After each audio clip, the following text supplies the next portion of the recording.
Okay, this video is intended for piercers to teach them how to do the piercing for anxiety relief.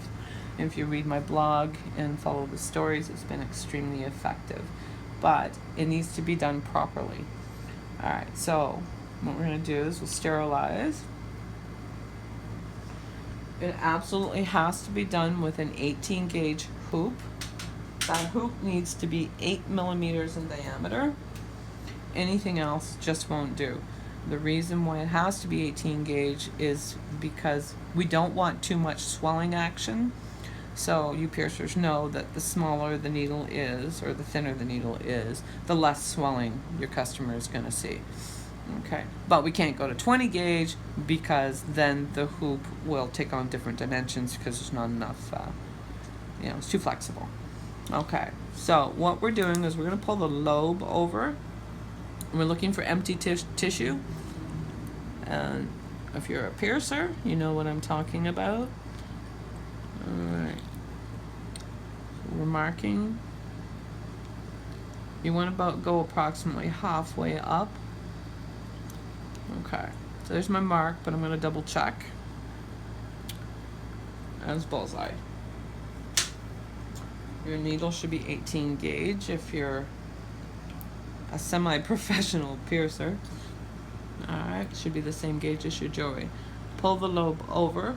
My back finger is going to push her tissue that way. Alright, so just to open this up a little bit. Alright, and straight through.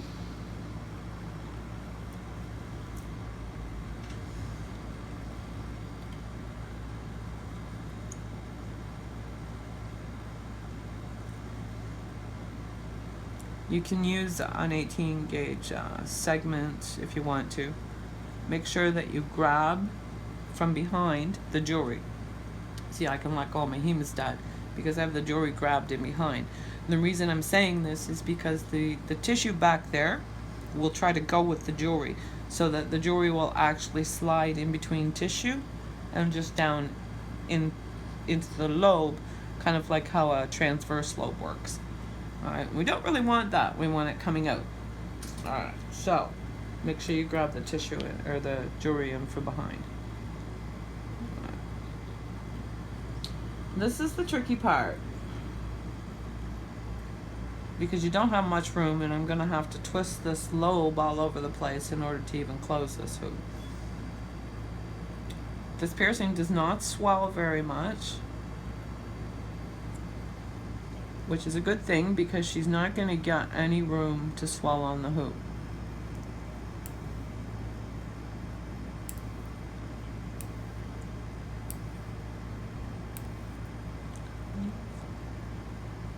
Over a little more.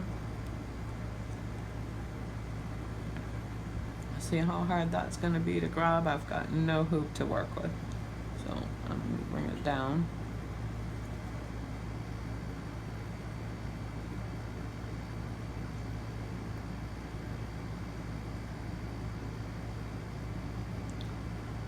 Alright, now I've got a squishy lobe. Alright, now I gotta get that bead in. We all know how wonderful that thing is.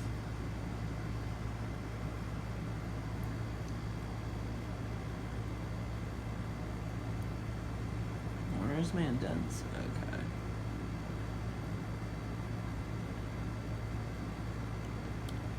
Alright.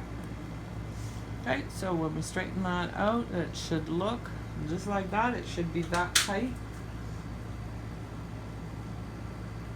Like I said, there's very, very little swelling on this, so your client can just use a cold cloth or maybe an ice cube if they find that they're swelling. And of course, sea salts needs to be cleaned twice a day. Move the hoop a little bit. Give it a swipe with some sea salts. And that's about it. It takes approximately 2 months to completely heal, but the effects are immediate.